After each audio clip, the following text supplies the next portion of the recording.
Assalamualaikum warahmatullahi wabarakatuh. Saya Risma, NIM 200600365. Sekarang saya akan menjelaskan mengenai makanan dan kesehatan menurut Islam. Yang pertama, di sini ada pengertian dari makanan dan minuman halal, terbagi menjadi 3 pengertian. Yang pertama, halal berdasarkan zat dalam kandungan makanan dan minuman tersebut.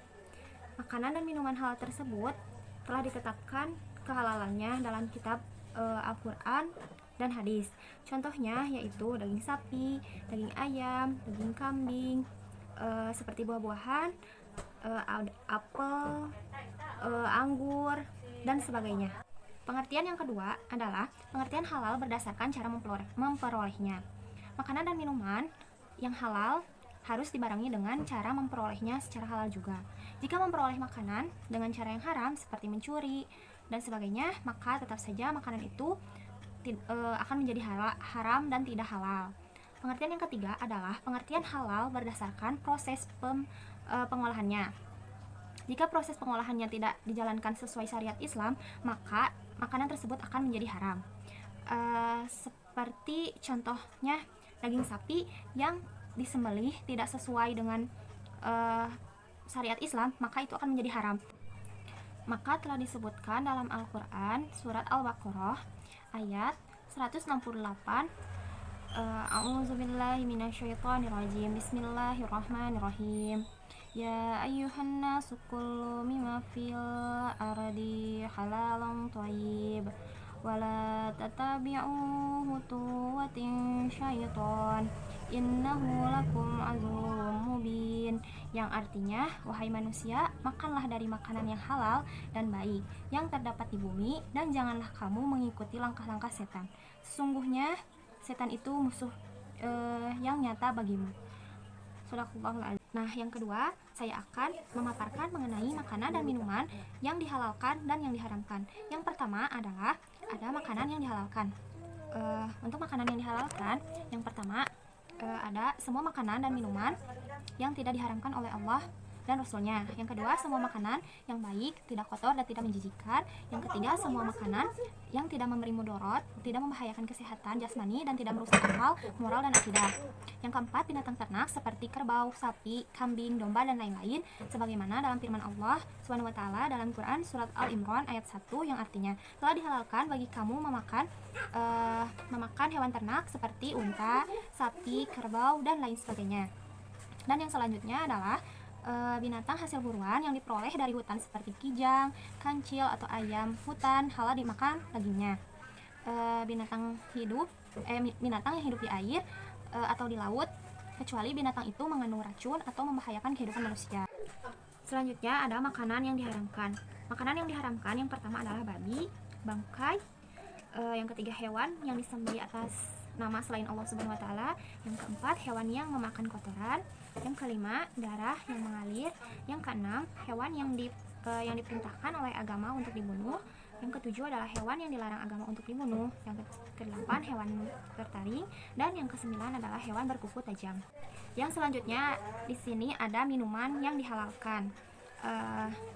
Minuman yang dapat dikatakan halal yang pertama adalah minuman yang tidak memabukkan. Allah berfirman yang artinya, mereka bertanya kepadamu tentang khamar dan judi, katakanlah pada keduanya itu terdapat dosa besar dan beberapa manfaat kepada manusia, namun dosa dari keduanya lebih besar dari manfaatnya. Quran surat Al-Baqarah ayat 219. Yang kedua adalah minuman halal, zat dan prosesnya. Contohnya, tidak najis, bukan darah, seperti susu dan teh. Yang ketiga, ada minuman yang tidak membahayakan. Minuman yang tidak membahayakan, baik jasmani atau rohani maupun akidah. Selanjutnya ada minuman yang diharamkan. Yang pertama, minuman yang berasal dari darah. Yang kedua adalah minuman keras atau khamar. Yang ketiga adalah minuman yang diminum dalam bejana emas. Yang keempat, minuman yang membahayakan diri. Yang kelima, minuman yang diambil orang lain tanpa izin. Yang keenam, minuman yang mengandung zat yang diharamkan. Yang ketujuh, ada minuman yang tercampur najis. Yang kedelapan adalah minuman dengan efek psikotoprika. Nah, sekarang pembahasan yang ketiga yaitu mengenai apa sih pengaruh makanan, minuman yang halal dan haram untuk kesehatan. Pengaruh makanan dan minuman yang halal untuk kesehatan yang pertama, agar kita terhindar dari najis, dari kuman, bakteri, serta virus yang dapat membahayakan tubuh. Yang kedua, memberikan ketenangan dalam kehidupan dan kegiatan sehari-hari. Yang ketiga, menjaga kesehatan baik jasmani dan rohani. Yang keempat, mendapatkan perlindungan dari Allah Subhanahu wa taala. Yang kelima, memperoleh iman dan ketakwaan dari Allah Subhanahu wa taala. Selanjutnya adalah pengaruh makanan dan minuman haram untuk kesehatan. Yang pertama, seperti darah. Makanan haram seperti darah mengandung bakteri jahat yang akan membuat fungsi tubuh menurun. Yang kedua adalah memakan bangkai, karena akan beresiko bagi tubuh, bahkan bisa membuat keracunan. Yang ketiga adalah babi. Tubuh babi mengandung bakteri jahat dan penyakit. Diharamkan daging babi, menjauhkan manusia dari makanan yang kotor dan tidak sehat, serta menghindari untuk meniru sisi psikologis babi yang menyukai hal-hal yang menjijikan. Yang keempat adalah khamar atau minuman keras yang mengandung alkohol, berpotensi mengganggu kesadaran kita dan stabilisasi tubuh kita. Itulah materi yang bisa saya sampaikan mengenai makanan dan minuman yang dihalalkan dan diharamkan menurut Islam, dan apa sih pengaruhnya bagi kesehatan kita. Jadi dapat ditarik kesimpulan, yaitu pada prinsipnya semua makanan dan minuman di dunia ini halal untuk dimakan dan diminum, kecuali yang terdapat perintah larangan untuk dikonsumsi oleh Allah Subhanahu wa taala, yang mana larangan tersebut sudah tertulis dalam Al-Qur'an dan hadis.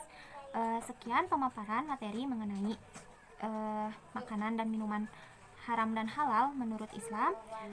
Mohon maaf apabila banyak kesalahan. Wabillahi taufiq wal hidayah. Wassalamualaikum warahmatullahi wabarakatuh.